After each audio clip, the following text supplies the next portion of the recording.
The Cowboys playing host to Jared Goff and the Lions, a team that was in the NFC Championship game a year ago against the 49ers. Certainly a measuring stick game to find out where the Cowboys are at this point. They had beaten the Steelers in the Sunday night game, on that game that was delayed by weather and that fluky late drive where they scored a touchdown to win the game. So in terms of this game, Lions and Cowboys, were you engaged? Were you watching this? Were you tuned in? Were you on the edge of your seat? Probably not.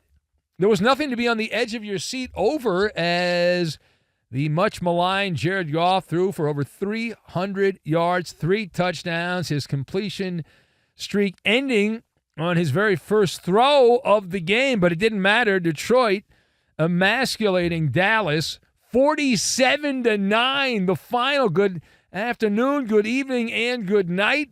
And the Cowboys, their 4th consecutive blowout loss on the home field. Where has the magic dust gone for the Dallas Cowboys as they lose and lose regularly inside Jerry's world? The better story is in that losing locker room. Dallas has now dropped 4 straight games in their home palace, and the pressure mounting on the coaching staff in Dallas. Mike McCarthy, the embattled head coach, who is a lame duck. Now, after the game, Jerry Jones was asked by the various Dallas reporters whether he was considering any kind of a coaching change. Seemed at this point Dallas would be in the market for a new head coach, considering they have a bad head coach right now who's not under contract past this year. But Jerry, when asked point blank about this, gave a rather nonchalant response. What did he say? He declared that they weren't going to make any changes. He said, quote, "I'm not considering that." Jerry Jones stated. Jones does not seem too concerned about the pathetic state of the Dallas Cowboys, does not think that changes to the coaching staff will turn the season around. And so the rotund Mike McCarthy continues on as Cowboy coach. He did, though, Jerry Jones. I love it. I'm not making any changes to the coaching staff. But Jerry did, however, express how disappointed he was with the loss, calling it both humbling and concerning. Those are adjectives that he used, humbling and concerning. This is what I want to talk to you about. The question for the esteemed panel: how do you interpret Jerry Jones giving a terse vote of confidence to his head coach Mike McCarthy, while at the same time saying that loss is humbling and concerning, but not endangering the job status of Mike McCarthy as the Cowboys coach? So I've got grab bag, pillar, and Greyhound bus terminal. And we will combine all of these things together, and we're going to cart you off the field, is what we're going to do. So, number one.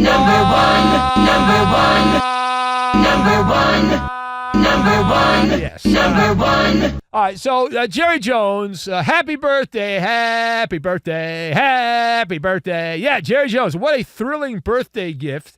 If you saw the game, you know that it was his 82nd birthday. Happy 82, Jerry. Congratulations. Happy birthday, you old man. You are older than the average age of doom. You get to a certain age, and you're past your expiration date, Jerry Jones, so congratulations. And, Jerry, hey, what do you want for your 82nd birthday? You got the largest home defeat in the history of your ownership in Dallas, going back to 1989. Never before had a Cowboy team, no matter how bad they were, lost by this many points. And Mike McCarthy, I thought it was extra sweet of Mike McCarthy to get Jerry Jones a nice grab bag. Now, what was in the birthday grab bag for Jerry? He got a whoopee cushion, a whoopee. He got a rubber chicken, and he got a fake vomit. He got all 3 of those things. So I hope you enjoyed that, Jerry. Happy birthday to you.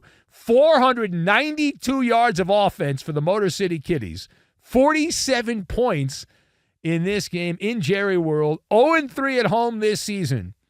For the first time in team history, you combine that with the playoff loss to the Packers last wild card weekend, and they have trailed by 20 or more points in each of their last 4 home games, as the next home games are against the Eagles, who aren't very good, the Texans, who have a good record, and the Giants, who aren't very good. So that's what's up ahead for the Dallas Cowboys.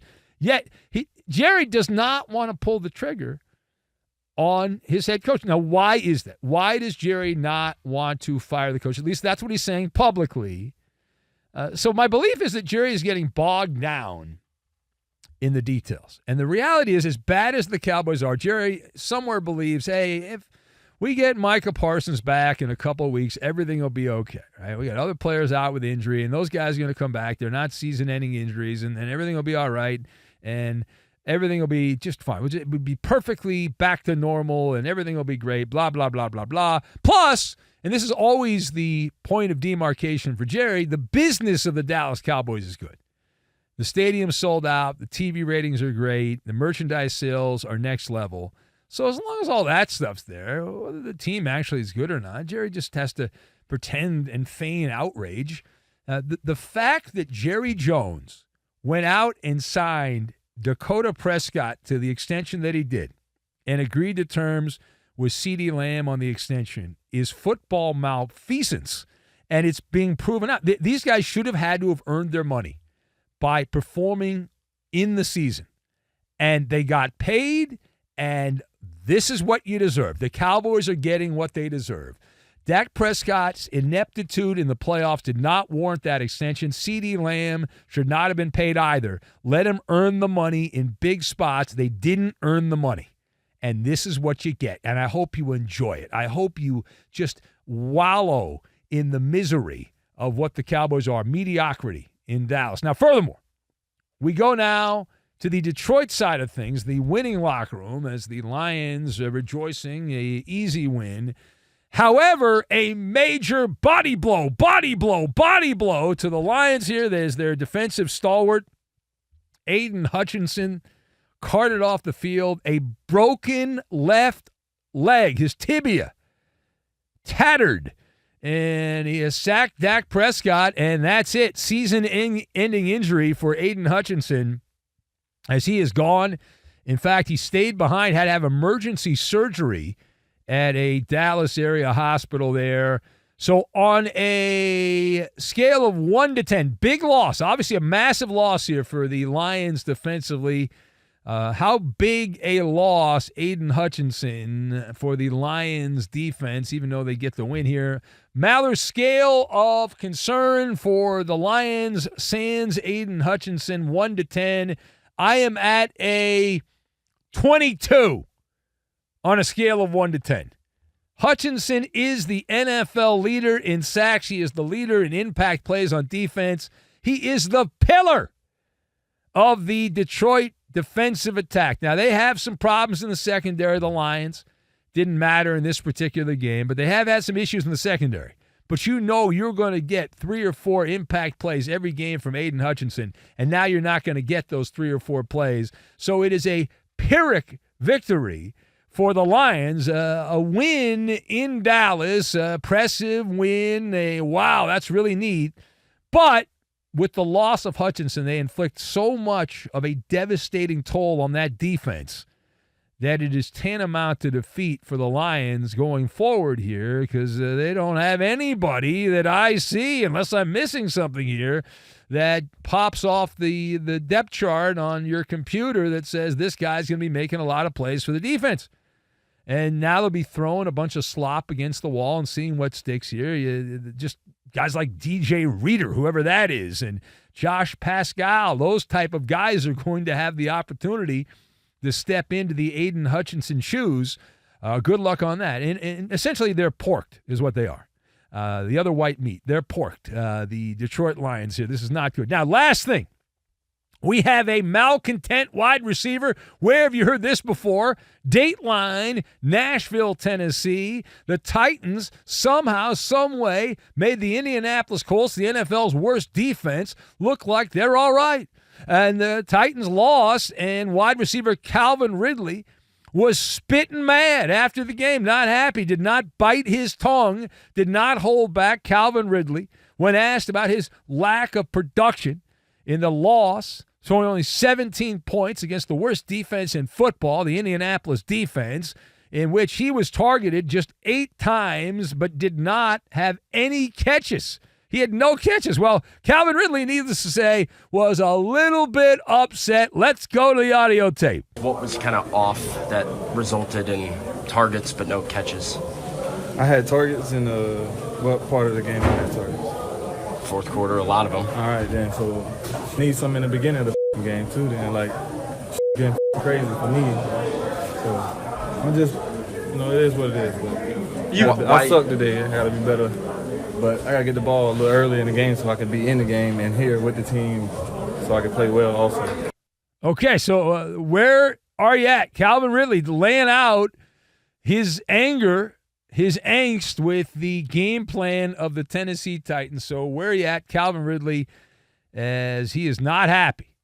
All right, so to me, this is a Greyhound bus terminal situation where Calvin Ridley's calling out the offensive game plan. He's calling out everything the coaching staff is doing in Tennessee. The team stinks. He's not happy. This is heading towards divorce court is where this is heading here. And Ridley is upset. Tennessee stinks. You look around, and there's a bunch of teams that need help at the wide receiver position. The Titans don't appear to be a playoff team this year as they continue to send out a quarterback who's garbage on a weekly basis, and that's their plan. And so if you're Calvin Ridley, you ratchet it up, the tension. You say, oh, maybe a team like the Ravens or a team like the Buffalo Bills will be like, hey, we want you, or the Kansas City Chiefs. And Calvin Ridley can end up in a much better situation than he's in terms of big games or playoff games down the line, an opportunity to start.